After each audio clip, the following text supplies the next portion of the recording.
Let me say the sugya. Even if we don't talk about it, it's important people to think about it.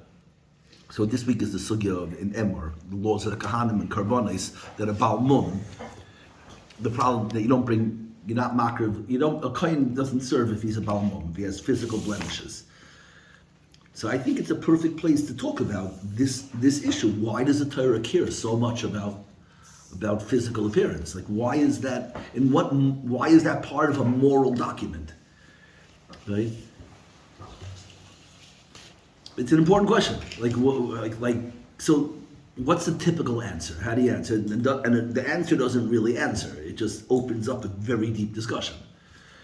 What's the answer? You have an answer? Why does the Torah care about looks? Why would Imah is beautiful? Why does it tell us that? As if they did something to deserve that? We understand the whole purpose of life is bechira and hard work and what you do with yourself. So shows that it's not just about personality. Today? No, back then. What do you say? What are you saying? So what does that mean? It was a rip against their mouths. They're like, oh, just only look at the personality. Looks don't matter. No, but for the boys. You said Chitzelis used to be a result of the Venus.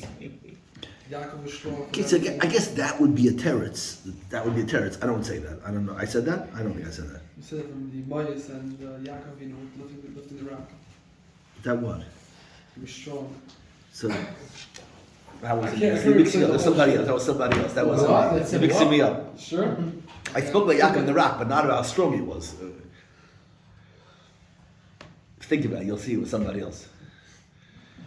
Interesting thought, but so that's one possible teretz. But that's not my teretz. The teretz is that the physical beauty is just an external manifestation of their panemius. They're linked, right? So you're trying to answer the question why looks matter so much. You're saying looks don't matter. Looks are just a reflection of your insides. Well, we know that's not true. But number one is we don't know if it's true. Maybe you could say it changed. But number two is it's just doubling down on the problem. Like, why should If you're born with good looks, it doesn't mean anything on the inside. What? If you're born with good looks, it doesn't reflect anything on the inside. Because you were born that way already. Yeah. No, maybe everyone's born. The question is, why do people not attractive? Everyone's born holy. You didn't do anything wrong when you're born. It's like the opposite question. But so the real answer is, again, we'll see if it answers. The real answer is that if there's something in the world called perfection, there is shleimus. So shleimus is going to smell shalem, taste shalem, sound shalem. Perfection looks like something, right? There is something called shleimus. So true perfection has to look a certain way also. So the question you're asking really is on looks. That's why it doesn't really answer it. The question just zooms out, is like, how do you live in a world where there's something called perfection if most of perfection's out of your control? Right? It's not fair. What's the real question of looks? It's not just looks. It's money, it's talent, it's good voices, it's athletic. It's an issue of, shouldn't the world just be about things that you create and things that you've worked on? The idea that people are gifted is problematic in a world of justice. Right? That's the problem. In Mishpat, everyone should just get what they deserve.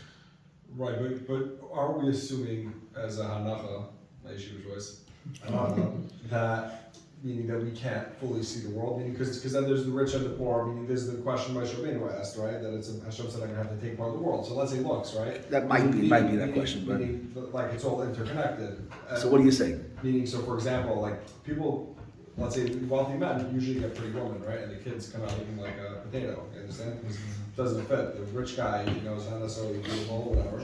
The point is, there's a long history of things happening. You have to think with potatoes. That's like you're going too much. That's what you're The point is that meaning it's everything's interconnected, including looks. Like you said, nothing happens by itself. Usually good-looking people are kids of good-looking people. So what does that mean? My point is that to say just, right, like you're saying about justice. So just compound, just makes it worse. In the world, meaning how's it just in the But world? that's not just, that's even worse. No, That means that because it's all meaning that you. if you told me fakert, that you maybe you're better looking, but your kids will be based on how good you are, I can swallow it. But you're telling me that my kids, that this is generational. I'm saying, why am I rich and you're poor? Not me and you, but I'm saying like the question, right? So- Meaning, why do some people get punished in this world and evil people succeed, right? Right. And the Rebbeinu said, I have to Why take is this apart just the so world. complicated? So if we believe, like you were talking about your Talmidim, how some of them got punished because the Averis of the parents. Again, I didn't say that. That's I didn't The say point is that it's all interconnected. that was It's a question. my whole point was the opposite of that, and that's what you chapted when you said potatoes and oranges. That means you chapted. It's not that the kids are being punished for the sins of their It's parents. reality. It's that the parents raised their kids. So why is that The fair to kids the kid? became cheaters like the So parents. why is that fair to the kid? Well, first of all, it's fear. You're shifting the question, and the answer now is easier. I'm not saying it's complete, but when I say that I am a cop-out and a cheater, and therefore my kids become cop-outs and cheaters, and then my kids get arrested for being a cop-out and a cheater, there is a justice there. He was arrested for being a cop-out and a cheater. Now, you're saying that the only reason he became a cop-out and a cheater was that's what he learned. Understand? So, not saying we're whittling away at the problem. We just solved a lot of the problem now. It's the people arrested did crimes. That's the fact, right? Yeah, but It's different than saying someone's born beautiful.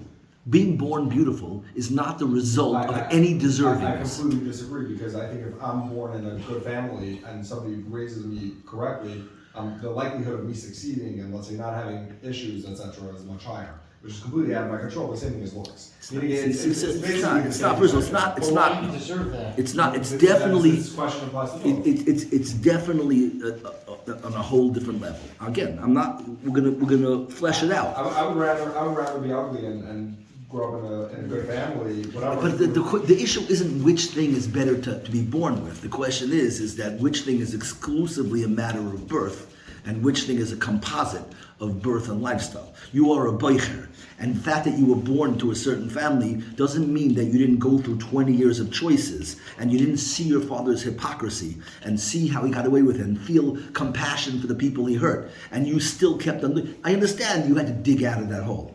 You were born in a hole, you dig out of it. Or you were born gifted, and it was yours to lose. But you did have 20 years as a boicher to choose. Looks is 100% a matana with no bearing at all. There is no deservingness in it. You can make a very, very good case that you were raised in this house and you had 100 opportunities to change. You had your parents here, you had this Rebbe and you had this experience, and it's definitely solves a lot of the problem of justice. You still have to answer the question why people are born to this family. You didn't avoid it entirely, but it's not this. But it's a big part of the progress towards an understanding of justice. Is that not every? Is that you have to divide. You have to divide the situations of our lives into categories that are fully deserved, that are fully gifts, and things that are composite. You know, and they might all have different answers, but if we can answer the looks situation, then Looks is the only one that's got complete gift. I mean, you're also No. looking at it linearly. no, IQ, which is a huge thing. A lot of things, a lot of everything in life. There are gifts, and there's what you You're also develop. looking at it all too Looks But is- closely. looks character, and these things are a whole different. You're not masking, but character is a whole I different. disagree. I think people are born with character based on who raises them. If you're born and your mother's a drug addict, etc., and you learn from a young age to steal, You start, and you're selling your body. but you have a. So you think that you all in the same category. Everything in life is a total function. So you believe you have no autonomy. No, I think you do have autonomy, but I. So what's your autonomy? I think the comparison of looks to, let's say, growing up in a better circumstance, I would say better circumstance trumps looks. Like I wouldn't say looks. Trumps in what way? In In terms- account, in not terms- not in in terms of justice. not preferability in this. Right, but if we're talking about justice, then I would assume we're talking about preferability. Right? Because, Why? Because I would say it's more unjust to be born in a bad family Why? than to be born ugly. Because I think if you're born into a good family, you have a higher chance of success and enjoyment of life. Okay. So you're dealing with. You're mixing two things. You're mixing the justice of your pleasure versus the justice of your moral state. Two different The justices. moral state is going to do with looks. Right, exactly. So the person grows up in a house that's rich, right? So he's, as far as pleasure it's unfair. When the person who's born to the poorhouse, he's going to have less pleasure. That's unfair, right? And that has nothing to do with, that's similar to looks. I would agree with you. Similar, as far as the pleasure of his opportunities. But as far as his moral standing, his deservingness, which is what I'm talking about. Yeah. I'm talking about your ability to stand before God and say, I'm good. Right. But you, for example, spoke about your children, the kids that you were teaching in Yardley, and you said the kids that had shlacht the parents turned out shlacht, and But you're like, that's just the reality. I explained that it was reality, You're also not saying magic. sample size. You're calling it magic. You're I'm also saying it's not magic. I think it's reality. You're also seeing sample size. Reality That means sort of Alrighty. that. We're gonna hold the rest of the questions until I don't even know how I want. This was all just to put it out there. I We want to don't hold the know. questions. We're gonna do all the questions and then thank you. Yeah, but if he really feels that it's a thing, then they have to get past it, or he's just. We'll run it We'll back. We'll let it run it Can back. we take a break for a different question? We'll run it back. Yeah. Okay. No. So here's the issue I want to discuss. I'm not going to discuss it. I'm not going to go here. This is it's whatever. The benefits at the end are philosophical, not psychological, which is it's not worth going through the whole thing. But I just want to, once we went this far, let me at least set up the situation.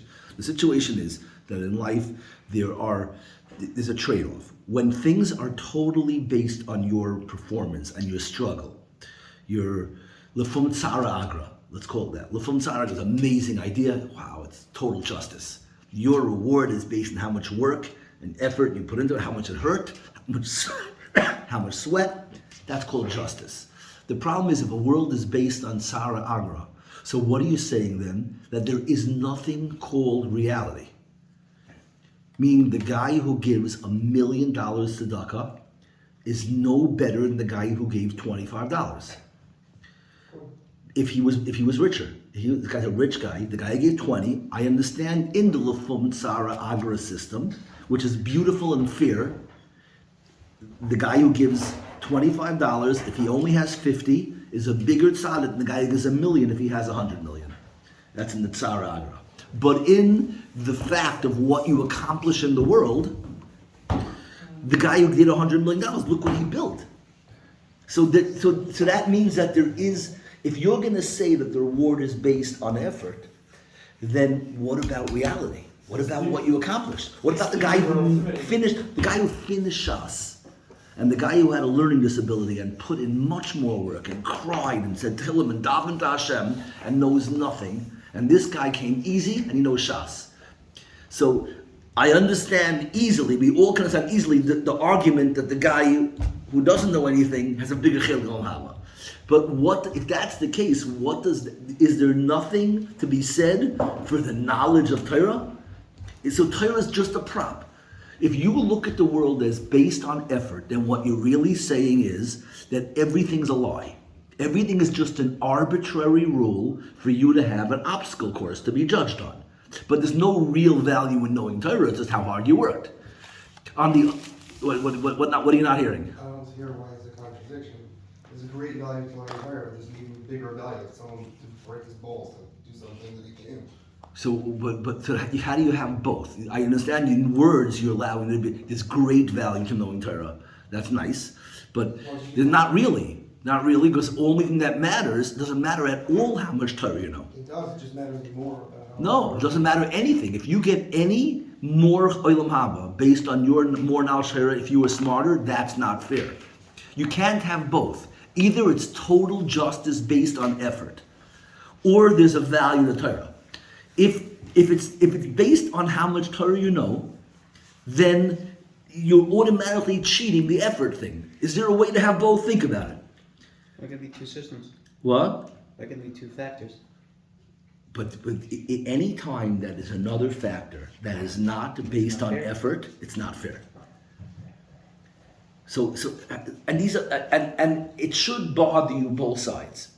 It bothers everyone a little bit on the justice side that it's not fair, but the other side shouldn't. The more you think, it's not easy to hear it, but the more you think about it, the more it'll bother you. When you understand the implications of a world that is exclusively based on justice, it'll bother you more and more that everything they told you to do is not real according to that. So why does that have to be here? What? That's a theory of relativity that cooperate you your $1 million isn't. First of all, the benefit of bringing in a mushal is to make things easier to understand. Anytime your mushal is relativity, it's not going to help. Okay, but go ahead. Meaning you have different planes. So Kloppy, when you give your $1 million, so Kloppy, the person who received it, it's amazing, but for the person who got it, it's not as important. Yeah, but why should you be judged based on anything else but besides how much work? Our issue is, what is Hashem going to reward me? Stop, why don't you judge Hashem me? should only reward me based on work. And I just want you to hear. Which is true. It's true, but then the same question. the implication of that is what? As far as you're Is that concerned, that truth doesn't matter. that is the It truth. doesn't matter. Doesn't matter what the most liberal thing you can believe. It means it doesn't matter what grade you get. Doesn't matter doesn't matter how much you know. All that matters is how much work. There's something very cozy about that and very safe about it. But it should make you feel lied to and cheated if it's true. You're also looking at it weirdly because you're looking at it as one generation. I'm not looking at it. Tell me how it's not. Oh, You're okay. looking Now at you're it saying one generation something. at a time. So therefore, what are you saying? Because unless you have a guy who did something in the last life and now the neshama's coming back in as something else, it could be that they're starting a separate way. You're looking at a grading system as people come in. At So one what are you? level So and- good. So maybe you're onto something, but you're making it a little creepy, heebie-jeebie-ish. But let's say, but fine. But your head is working. How is what you're saying going to answer this question? Because first of all, there's two different grading systems, and second of all, what has to do with fair is not Make even. one grading system based on what you said. You can salvage both. You can still do one grading system, but I'll tell you a hypothetical explanation. Let's say you're judged. First, why I say this, I want everyone to get a kasha. so people are. I don't feel like everyone got the kasha. Everyone, it's important. You got the kasha? Yeah. Yeah. We don't care about age, we care about effort. But they're opposites. Right. If you only care, effort makes sense, but then it doesn't matter what you did. So everything is just meaningless. Isn't there a difference between Meaning Hashem could have just said The action is a revelation of what the effort was. So it can be. Meaning, if you really want it, a lot of times you're actually going to But do who something. cares? But why couldn't Hashem just That's give us a it. Torah which said weird things like, I want you guys to climb trees all day long. Only climb apple trees, don't ever climb maple There are trees. things like that. No, Tying your shoes one direction. You have those no, things. because you didn't figure out, no one explained to you. And no one explains to you why you should only climb pear trees. So, Isn't there a so you need like a little hero. Like, Well, that's what you came to the right place. And I was we'll, gonna go to this yeshiva, but then it split and whatever. You know. isn't there a distinction between physical and spiritual? Like in a spiritual sense, if somebody tries really hard to learn a block of Gemara but he doesn't get to the end, he gets tired. I want If to you tried really hard to do your job and you didn't, you won't get paid. So it's a physical and spiritual. In the physical world, results count. In the spiritual world, effort count. I think isn't there? What does that mean? Which world is it? So there are only one world. The other world's sick and the one world's good. What is that? So how could You need balance. The way the that's physical not a world was set up balance. is that if you- The issue is the world of my reward. What is Olam Haba based on? Is it based on my effort or based on my achievement? effort. If it's only based on effort, then it's fair. But the life is a sheker. Nothing really meant anything. It didn't matter if I knew Torah. It didn't matter how much stuck I gave. It didn't matter who I helped, who I cured, what I did. All that matters is that I sweated. So why couldn't? It doesn't matter how So that means that there's no, when you think about it in that lens, that way, it means there's no real kavana in anything doing except But on the I'm physical, schwitzing. but on, I'm being moiser nefesh. What you're actually doing is not holy. But on the Holiness is only. You have to realize how far this on the goes. physical plane what matters is results. So let's eat tzedakah. You could try really hard to give a guy a dollar, but Your your time physical, you actually got him the the dollar. physical spiritual thing is not going to solve it. In the end, it comes down to, so then why is Olam Haba not based on truth? Why is it based on something fake? Or just effort? Who said it's not? Either there's truth or there's justice. Bottom line is, if everyone's not getting it, we shouldn't spend time. I get it. It's a phenomenal question. It's phenomenal. I'm just so yeah, like I'm so curious right now. What? I don't want to go to anything else. But it's a very simple question. Assuming it goes based on effort, so that means Torah itself is really meaningless. You're just based based on how hard you do. So maybe how hard you climb apple trees. We know what truth is. I think we Truth. showed them the details, the concept of What? For sure. So the answer might be along the lines that he was saying, is that, let's say I could show you that every neshama, that of course the world has to be perfect. Hashem is Echad. And therefore, you know what Shleimus is? Echad. The closer you get to Echad, the more godly you are. Now, I'm going to paint the other side, the truth side now. Everyone knows how beautiful the effort side is.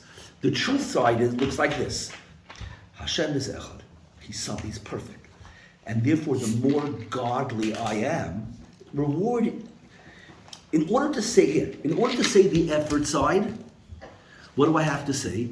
I have to make all of Yiddishkeit, all of life, into almost a joke. What I have to say is that you are not creating your Elam Haba.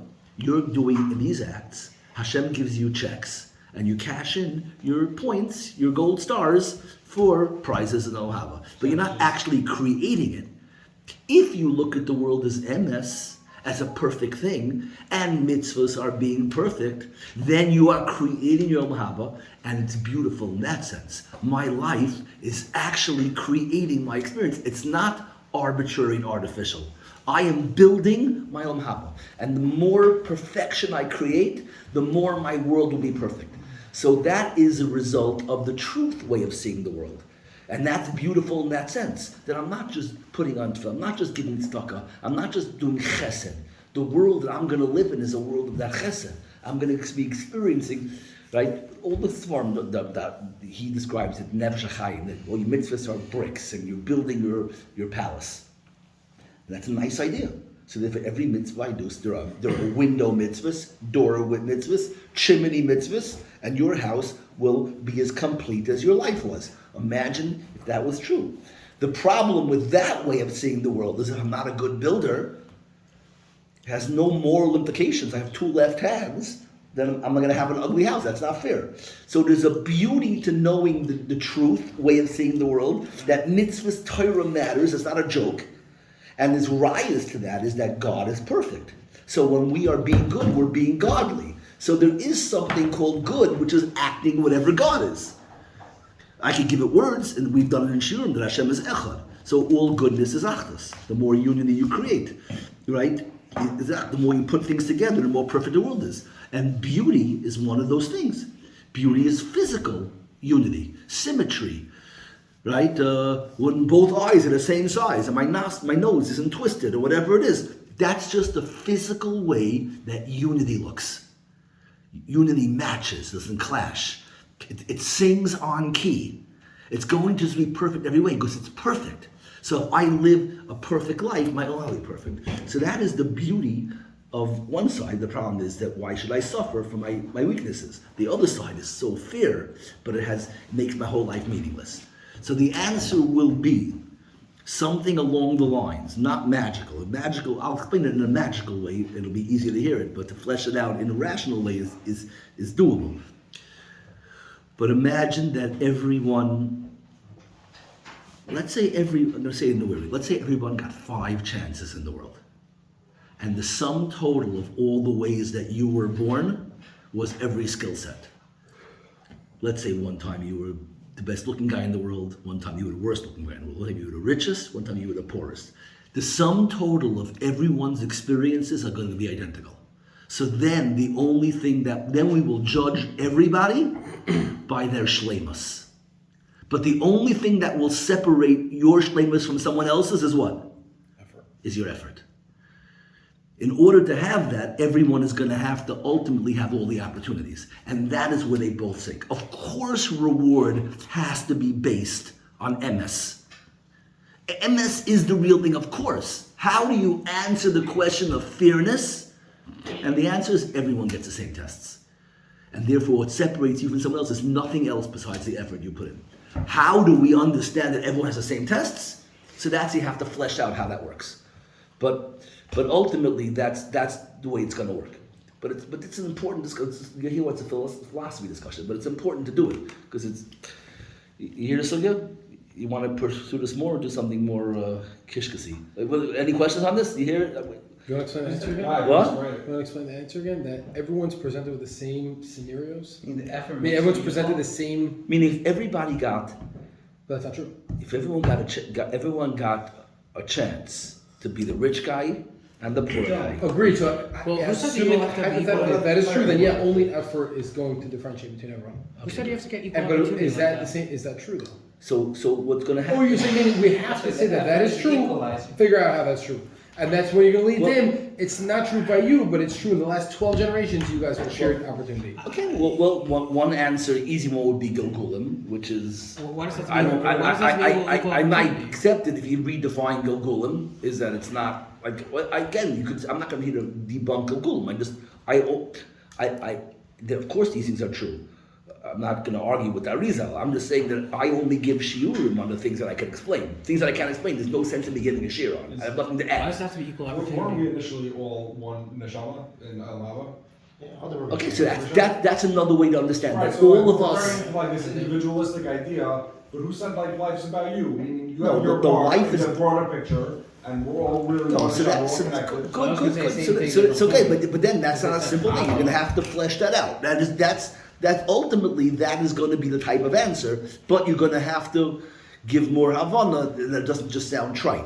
Meaning, what it means is that so what are you saying? Olam Haba is going to be an experience where we all experience the totality of everyone's journeys, but at the same time there's an awareness of self. You can't do away with self because that's not kashmaki. That creates new problems. You're saying that I don't exist in Olam Haba, it's just the whole thing and all the tests. Understand? You're going to have this dance between the two. Right. So we can do much better than the way you're saying it. We can really have a lot of havana. But a simple way to think about it is that all these different challenges, they're all really the same. Like, ultimately, the issue of looks and talent and wealth are all arenas of being gifted. And yichus, all arenas of being gifted. But everybody has an arena where they're the most, that's their arena. So your existence is that arena, and that's you, is the arena of your gifts. And the other ones, it's somebody else's nisayon. You have to do that part of the world, but that's your nakuda b'chir, that's your contribution to the world. Now, of course, it's not black and white, like literally one thing, but everybody has an area where they're gifted and an area where they're lacking, and you'll be judged by how well you did with your gifts and how well you overcame your lacks. Another person has different lacks and different gifts, but you're not being judged on your wealth. You're being judged on your net accomplishment, but your net accomplishment in the balance of your gifts and your weaknesses. So ultimately, it comes down to just Still fair. just effort, fairness, So it is- and success. It's success and fairness. But the success we're judging you on is a slice of the pie of you're being judged on fairly on your job. Your job wasn't the things that you weren't on your center stage. Your center stage are your glaring flaws and your glaring strengths. A lot of other stuff is just extras in the movie of your life. You know, there are things that define you. And so that you don't have to get into the gloom for that. Okay, whatever. It's good enough. Clarity, whatever. It's just this is the place to discuss it. And it's. Well, how does this come in? It's weird. I want to talk about the idea of mummin, why a mum is bad. Mummin makes sense when you understand that Hashem is perfect, and therefore godly means you look beautiful, and you have an amazing voice, and you smell nice, and you have deep thoughts, and you play great music, and you're a good hugger, and a good friend, and a hard worker, and generous and patient. Shleimus is shleimus. Visual shleimus is part of shleimus. How you smell is part of shleimus. Everything's shleimus. Perfection means perfection. And that's how it has to be.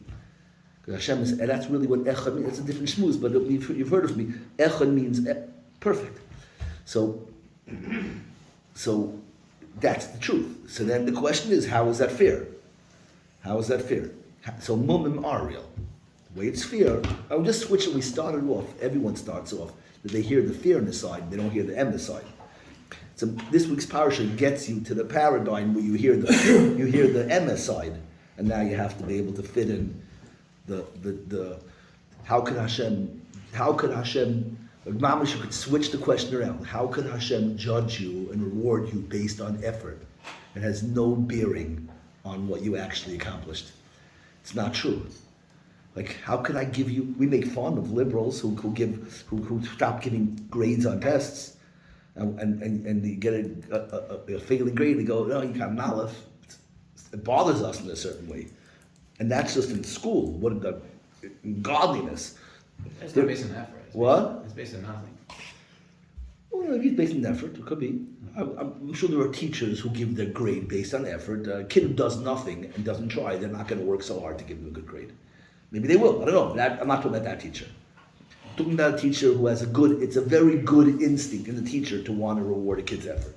The problem is that it's disavowing the truth of existence. What they were doing was equal outcome. What? It was just equal outcome, not based on effort. Okay, that's.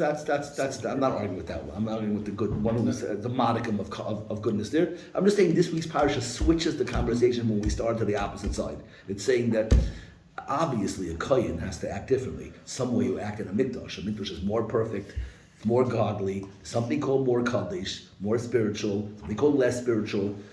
There are places that are better than others, people who are holier than others, times that are holier than others.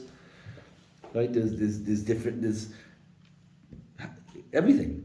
Like when you take the effort question to its distance, the effort side, you end up, you take it only to that side, so then you have a lot of questions that we didn't even touch on. Like why is a bathroom less kaddish than a shul? Why? There's no real kedusha. Kedusha is about, how hard I'm working and what I'm doing right. And you could be fake in a shul, you could be real in the bathroom. Why how can you have a kohen who's holier than what does it mean he's holier? Right? How could a kohen be? Why is one day holier than another day? So really the question is, how is there a fee of Kala Kula if the guy has a mum that he can't learn, he has a learning disability? Like, how does it match up with?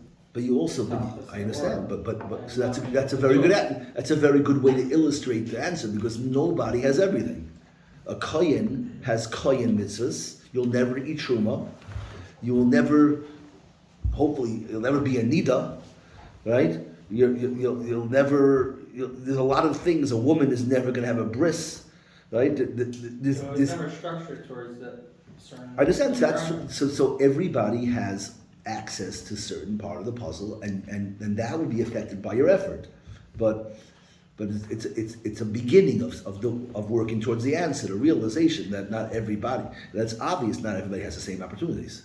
Right? We know we don't need to come on to that. We know that people are smarter and people are more athletic and people are better looking. We know that. But even if someone wants to deny that, you could say, but the Torah says that there are differences. You only get schar in the first place is because you had that chiyuv to learn.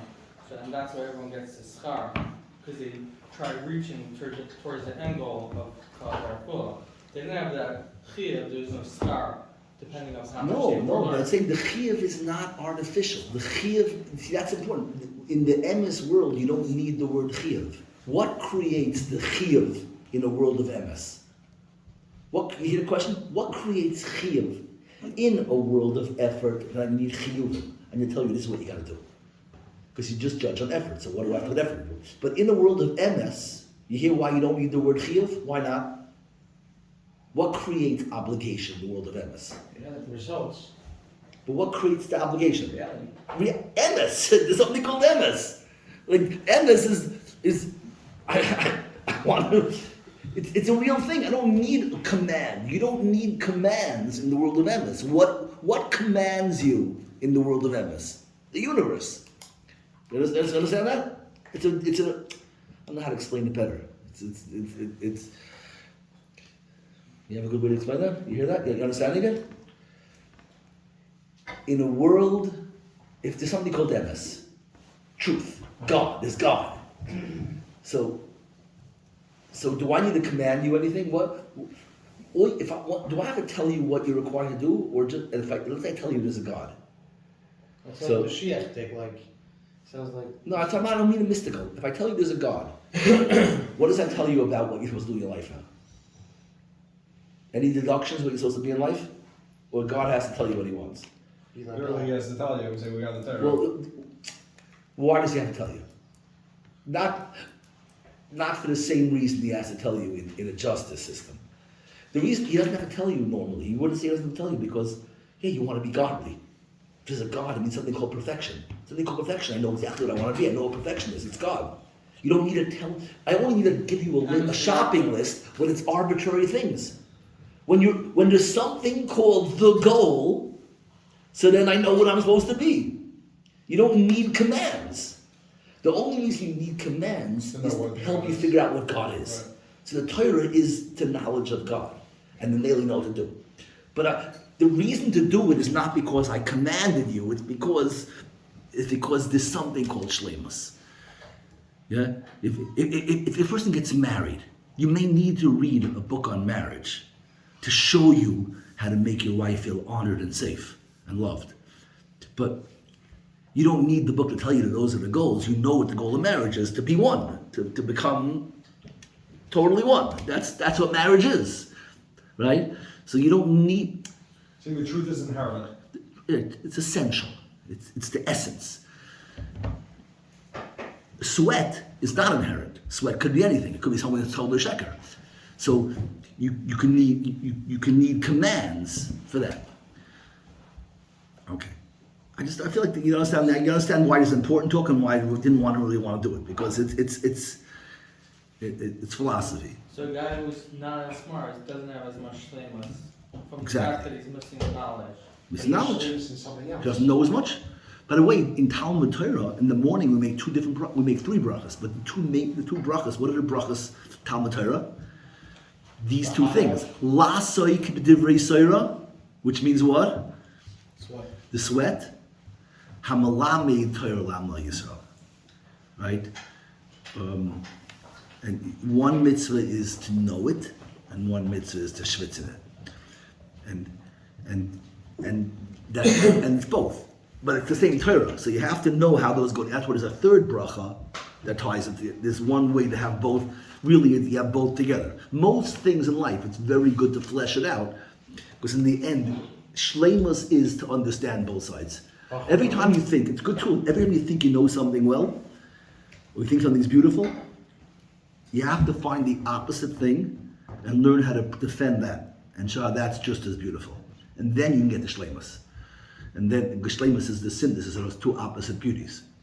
The same way emes and shalom. This is emes and shalom. Emes and mishpat. That's what we just showed now. But in everything it's like this. A very good mashal, this is more user friendly, I always say the reason why the Torah is given on the mountain, is because there's two different progresses in life. One progress you make in life is spiritual. Spiritual progress we visualize like this. You get higher and higher. And then there's Beinol L'Chaveroi, is we see it as horizontal. You're here, I'm here, we get closer. So in life, people work on this, and man and God works on this. But visualize when you're walking up a mountain. For all the bottom of Harsina and the Torah's on top. As you go up the mountain, what happens? You get closer and higher. You get closer to each other and higher until the top point where you're both. It's really one journey. It's just a matter of how you're visualizing it. And it's the same thing with mishpat and emes. It's one thing. The way you get there and where you're going. But most problems in life happen because someone only hops on one side of the equation. And you're so wrapped up in mishpat. Like that's the problem of the left. The modern leftists have a whole different problem.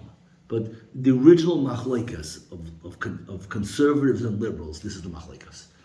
A liberal is concerned that everyone who has weaker or doesn't have the same gifts should get the same thing.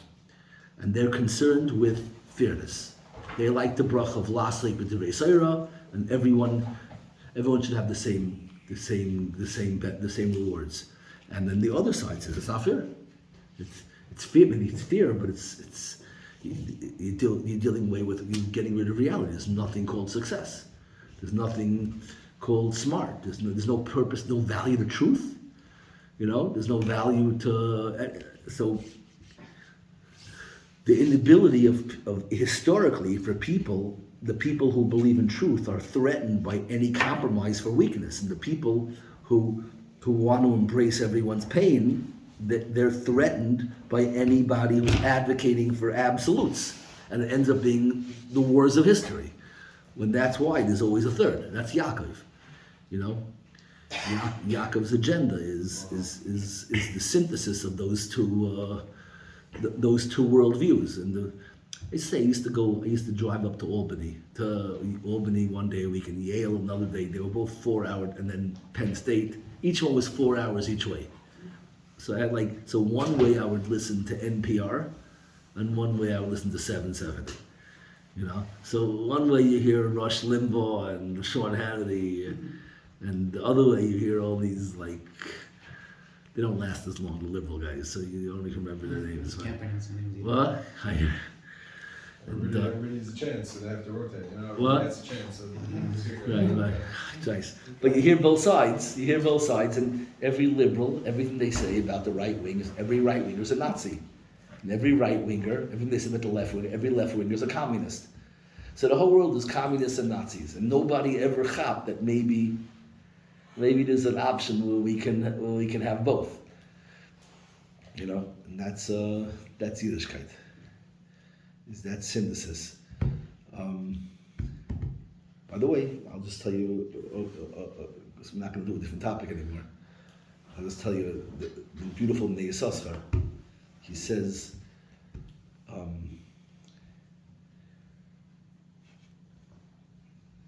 like this. He explains the months. Like the way to understand the seasons is exactly like this. There's 4 seasons. Every season has 3 months.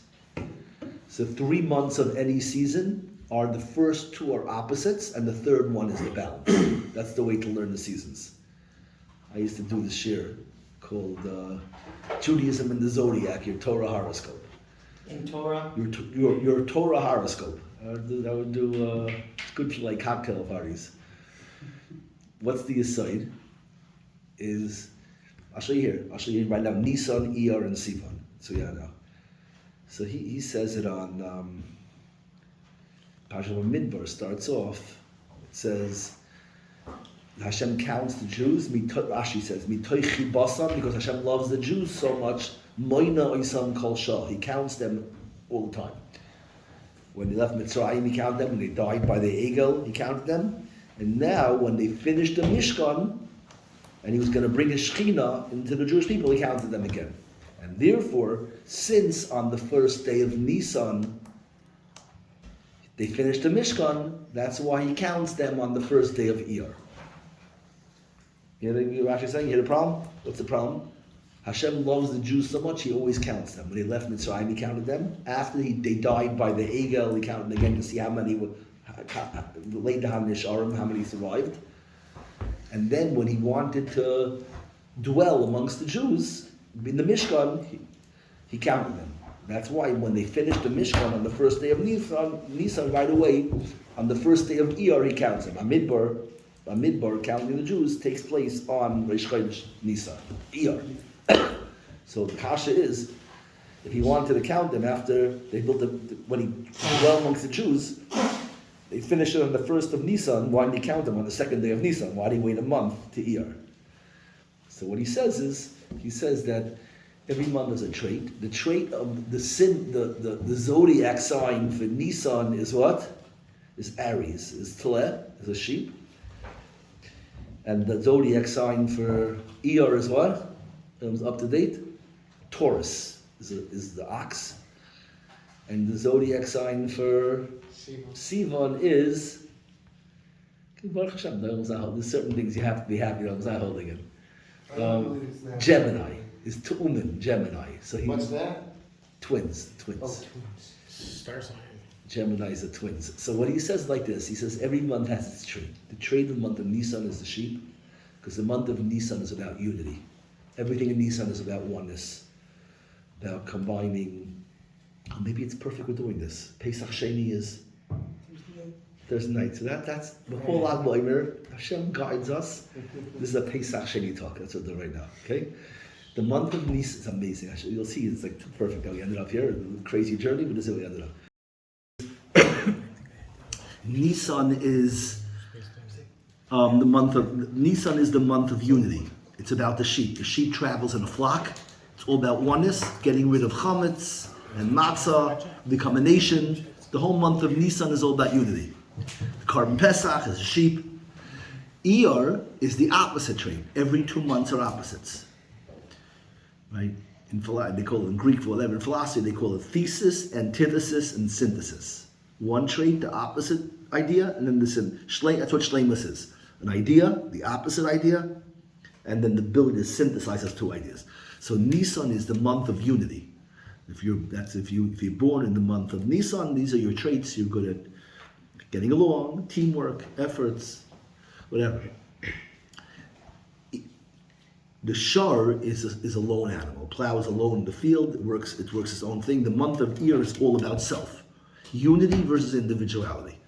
Unity is the idea we wear a uniform, you give up your self-expression for the team, and we accomplish more as a team, but you have to give up yourself. Individuality is, why should I do that? Hashem created me. I have to be all that I could be. I shouldn't sacrifice part of myself. I have to actualize myself. So the month of Nisan is about it, and that's why in the month of Iyar is the month of Svira. Svira is all pratim, individual. The danger of the month of Iyar, of individuality, is what happens in Iyar is all the Talmidim die because they know what kavod is. If you're going to be busy with unity, you're not going to hurt anybody. But you'll have the downside of that is that you're not going to be whatever. You're going to lose out on parts of yourself. But the month of Iyar, you're going to affirm the parts of yourself. You're going to deal with pratim, but you lose sight of the value of other people. Gemini, Matan Torah, Shavuos, is the ability to synthesize both of those things. But he says that Pesach Sheni is the Yomim Tovim are mostly always in the 15th day of the month. Because the 15th day of the month is when the trait of that month is the biggest. So the day in the calendar that is the most individualistic day is the middle day. The moon is also the biggest, right? Right, the moon's a reflection of that. The month is the growth of the moon, then it shrinks. So the 15th day is the middle. So Pesach is the ultimate day of unity. We become a nation on Pesach. It's all Kishach, whatever it's not. That's not Kishach. Kishach is in Sivan, but that's a synthesis. It has both meanings, self and. But Pesach Sheni, it's interesting. Pesach Sheni is a repeat of Pesach. Those who missed it. But the one in the main halachas doesn't apply. What doesn't apply in Pesach Sheni? Chametz. You have all the chametz you want, because that's the avodah. The avodah of the month of Iyar is chametz itself. That's what he says. So. What? Lamanigara, which means what? Beautiful. Why should I lose out? Lamanigara is the mantra of the Yachid. Lamanigara. It's amazing.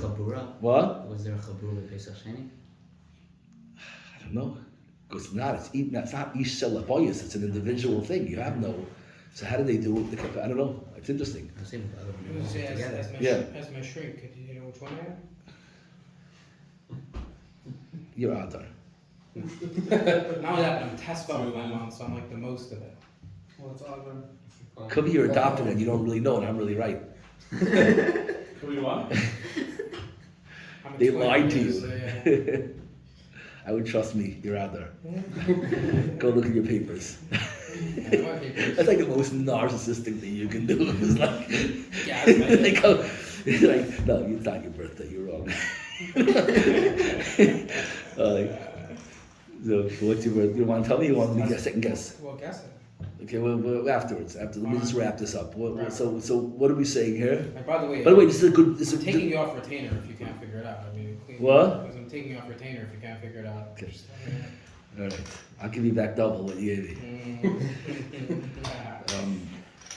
The word is like this. So we can go through all the months now. They can figure it out themselves. So I used to do this for like singles in the city. So I used to I used to have every trait. And then people say, "Can I marry somebody?" So I knew like very little things, but you can make up tires already. It's like You can marry any month. You can have a different dynamic. Like if you're a first month in a 3 set, and you marry someone who's a third month in the set, you're going to be opposites. So you can marry someone who's the same as you, a first month, a thesis person. You can marry an opposite person or you can marry someone who's in the middle. One will be a complementary relationship. One will be a connect. Or Synthesis is better than antithesis? What? Question. No, I say like you can marry anyone, just have a different kind of marriage. Everybody can marry a third month person. Part of you will feel very fulfilled. The other part of you will not feel so conflicted or understood. It's not equal. You're not on equal ground, really. But it's nice. It's nice. There's something to it's milchik comparative. What do you recommend? Para, it's very different. Parv is nice. There's 4 fleishiks, 4 milchiks, 4 paras. That's what we're doing here. Yes. So I'll tell you too quickly. Nisan is unity. ER is individuality. Sivan is the synthesis of unity and individuality. That's why it's twins, because it's a synthesis of double. The same thing with Teves, Shvat, and Adar. Teves and Shvat are opposites, and Adar is a synthesis. What's the opposite? Teves is Capricorn. Which is? A goat. Which is Yachid? We'll see. No, that's a whole new. Every season has its own trip. So what would you say is? So I'll tell you. Figure it out just from the symbols. The goat versus the opposite is Shvat, is Aquarius, Dali. It's the bucket that draws water from the well. So Dali, to be Doilamayim. It's a well with a bucket. And the synthesis of those two is 2 fish. Gonna ride Duggan. That's why it's 2, because it's the synthesis of 2. But what's the opposite of a goat and a bucket? So the sugya of those 3 months is a goat is stubborn, it's rigid, it's traditionalist, the person who likes minhagim, Masorah, and flags, and national anthems, and the way we did it. And Aquarius is curiosity, it's the joy, it's newness, it's the inability, you hate the past. It's what? Flow. It's the lead. It's curiosity. Curiosity. What? You believe in cusps or no? Yeah, well, of course. I mean, because it's just. It's essentially meaning you're essentially the 3rd month of your cusp. No, but you're a lower degree of. You're weaning down this, and but it's again every prop matters. But again, it doesn't say anything about your future. It just says where your neshama comes from. It's a launching pad. It's not limiting. It's just the understanding of, so it means that you're primarily a curiosity guy, but you're not flying off into the ether. You need a little stability. You need to come to a share once in a while and connect yourself to reality. So how's a fish bowl? What? How's a fish bowl? It's dogging. How the fish is, I don't know. Well, it lives in the well. It lives in the water, but it never shuts its eyes. What advice would you give Mother?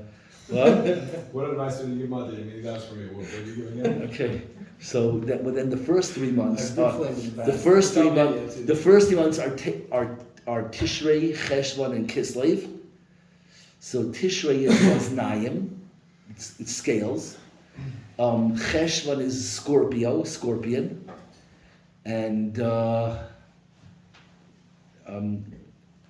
Kislev is Sagittarius, the share I wanted to give, the bow and arrow. That's the real Lag BaOmer speech. What's that? Okay, what's those 3? How is a scorpion and scales opposites?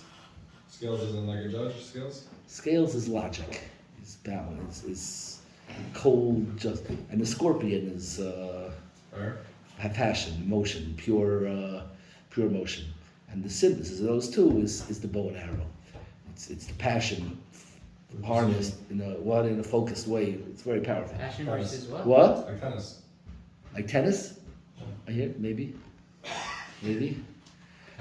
They lost me at the shorts. That's where they got me. Any sport with shorts. That's where they got me. Yeah, it's like I want the NBA to go backwards. How's a scorpion passion? What? That I don't understand so well. How a scorpion is passion. It's motion. It's emotion. It's emotion? Emotion. Motion versus logic. Emotion? Emotion. I know you figure it out. I'll have to think. And I'm then gonna you think have about and then that. you have Tammuz of an Elul, which is Cancer.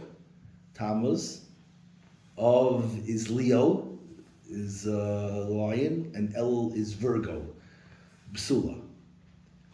So What's the first one? Cancer. Cancer is not our word. Cancer. Cancer is a crab. A crab. Okay. Akrov. Not akrov. It's called sarta. What's it called? Yeah. What? Scorpion. Scorpion. Sarta. It's just a shape. Cancer is the shape of this crab, whatever it is. But really is cancer. It's like that midah. It's like also we have more data. Like every month is a shevet, so you can work with the shvatim also. And there's different ways to count the shvatim. The Sefer Yetzirah goes through all this. That's where you really learn this stuff from. But like Ruvain and Shimon are Tammuz and Av. So you know a lot about Ruvain and Shimon. What's Ruvain? Ruvain is pachaz kamayim, flows like water. He's very sweet. You know, Tammuz people are the best guys. Chill, fun, sweet. It's hard to get them angry. They're just. But the problem is that they're not so good at structure and rules and planning but they're geschmack. You know, Ruvain is the sweetest. Like water, little like water. There's nothing sweeter than water, but water has no shape. It flows, goes wherever. So you have to know whatever. So that's Ruvain. Shimon and Levi is the opposite. They're like they wipe out the whole Shem. They're fire and they're it's like fire and water. That's really the signs of Tammuz and Av. So Cancer is the same thing. It's like uncontrolled growth without structure. That's like water without a thing. That midah. Something very nice about it, but something problematic. The opposite is about fire. So what's the punchline? Before you go, what's the punchline? How is Besula the synthesis of water and fire? How's it the synthesis of the lion and the water and the cancer? So I think what Besula is all our Torah about men and women is it's like a proof to it. It's the only way you can understand how Besula. Besula is there's a sweetness and a gentleness to water and a fire and a strength to fire. The synthesis is the power of purity. The Besula is the power of water, the power of purity. That purity is, it's not just sweet. The Malchus, that's what the Malchus is. Malchus is the princess, the whole world dances to the princess. Not because she's a tyrant, because she's so pure. That's Besula. That's that And the meaning. fire is like the drive for that? No, fire is the tyrant. Fire is the warrior. No, the fire part of the princess is like. The fire part of the princess is that she's an authority. She forces you to get going, you know, but not by pressure. So how do we tie this into Pesach Sheni? No, so Pesach Sheni, see, that's this whole Torah. Pesach Sheni is the Yom Tov in middle of the month of Avot. It's this idea of individuality. It's Pesach in the middle of the month of individuality. It's a Lama Nigara. It's a perfect thing, Lama Nigara. Why should I be left out? It's an affirmation of yours. Also, Pesach Sheni is part related to Lama Nigara. It's the Yom Tov they ask for themselves. They create their own Yom Tov. It's total individuality. Hashem gave the whole Torah. We created Pesach Sheni. It's a human requested. So Pesach Sheni is a fascinating thing to think about. It's having a Yom Tov of unity in the middle of the month of self. So it might be that Pesach Sheni is the key to Lag B'Omer, you know, when the students stop dying. The tikkun for too much for no chavod zeh b'zeh, is the ability to work on self, but at the same time where it shouldn't step on teamwork, on the effort, and that's what Pesach Sheni is about. The ability to have a Yom Tov of Korban Pesach without normally it's the Korban Pesach is al matzos and roiv v'yachlu. It's all about the matzah. But here you can mamish have the matzah and the roiv and chametz in the background. It's a trippy thing. You could argue, it might be the most complete Yom Tov on the schedule. It's Pesach Sheni. You hear? All right. This wasn't your cup of tea this year. I apologize. I love this one. Okay. It's not